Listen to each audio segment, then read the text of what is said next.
Hello, friends. This is Dave Hurwitz, executive editor at ClassicsToday.com, here with reference recordings.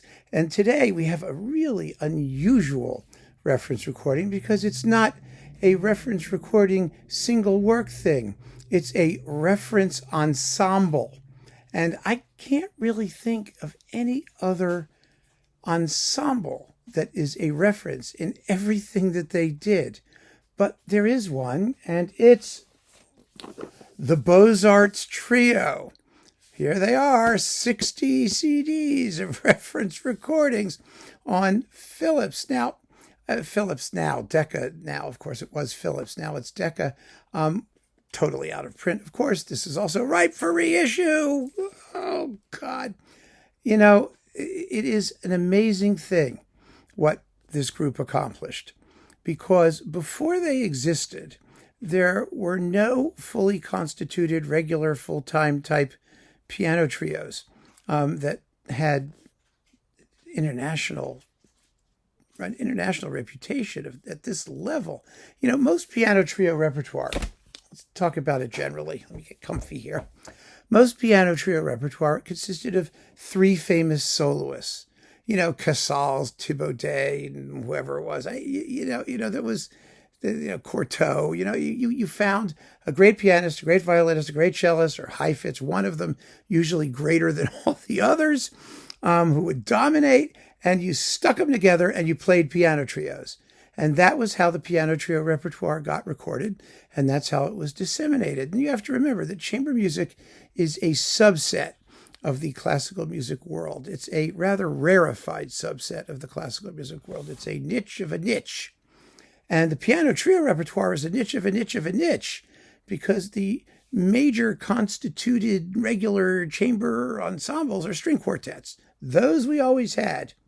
And they played the string quartet repertoire. But the piano trio repertoire, first of all, is considerably smaller than the string quartet repertoire. And second of all, it was always considered it something of a lower level. It's not that there aren't great works in the piano that were in the piano trio repertoire. It's just that you didn't have ensembles promoting them, and they weren't regarded with the same sort of awe that greeted the string quartet repertoire.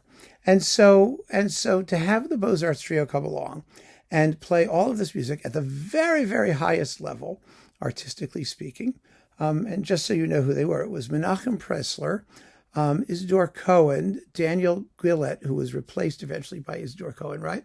And Bernard Greenhouse, cello. That was the basic group. And they served as the nucleus for other, even less common chamber music repertoire. For example, piano quartets and piano quintets.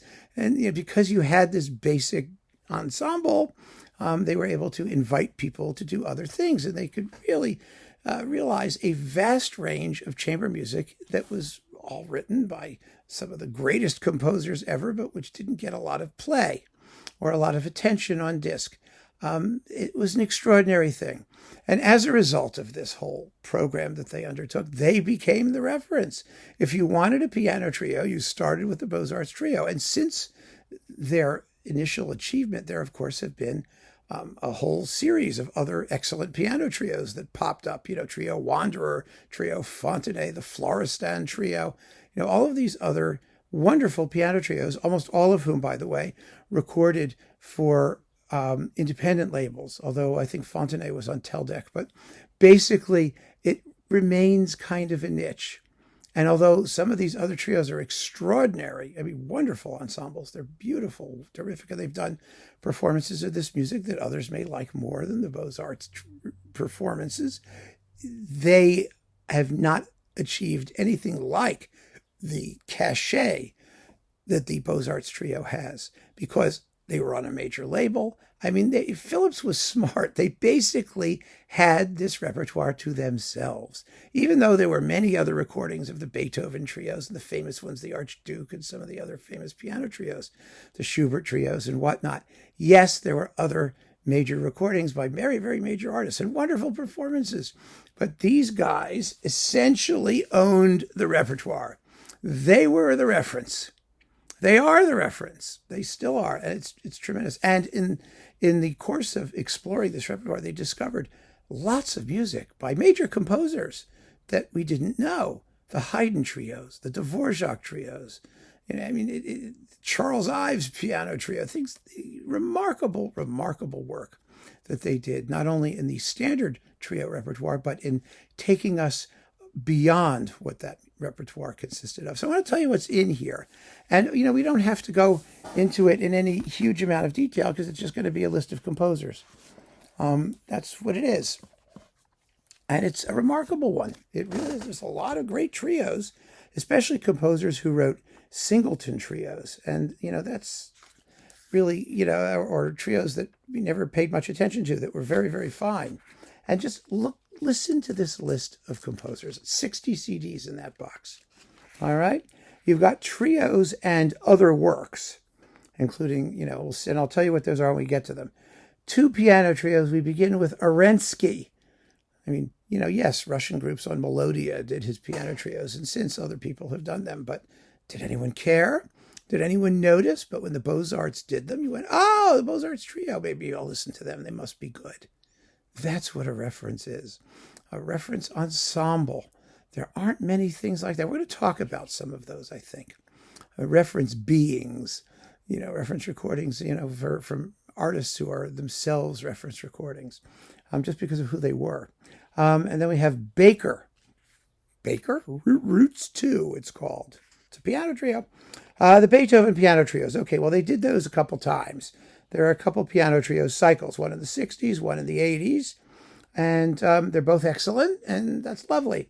Then we've got the Brahms piano trios, along with the trio for piano, clarinet, and cello, and the piano quartets with Walter Trampler. So you see, they can add somebody, bring in a violist, and voila, you have piano quartets.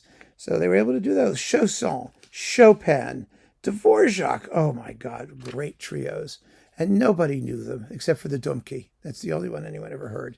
But the F minor is as glorious a piece of music. I think it's the greatest piano trio in the second half of the 19th century. The 2 early trios are beautiful works.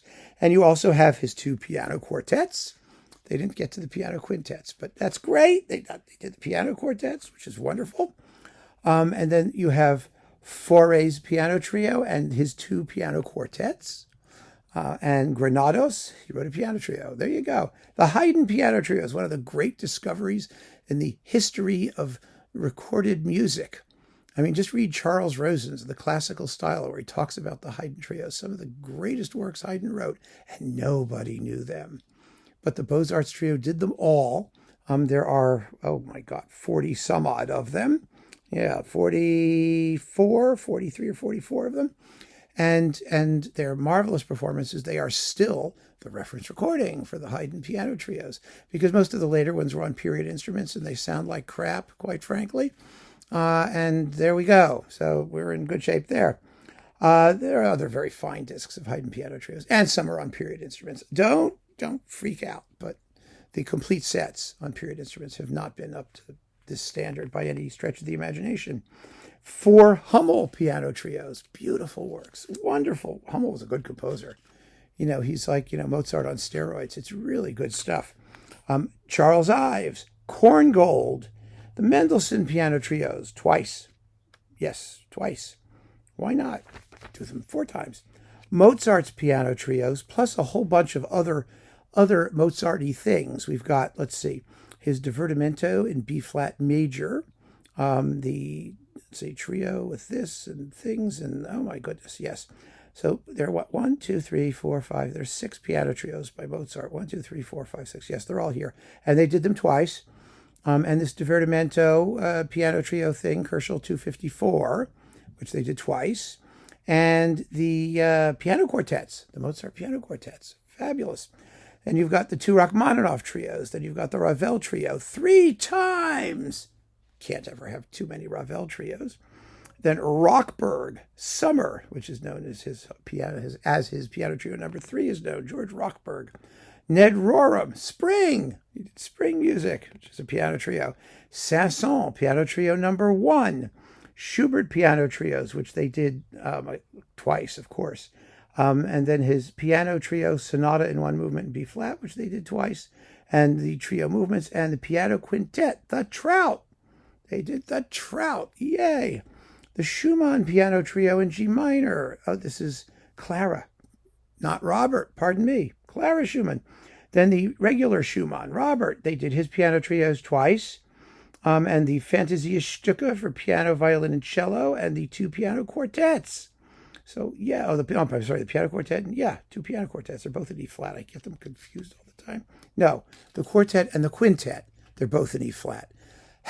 There we go. Schumann, yes. So that covers your Schumann major chamber music. That's not a quartet.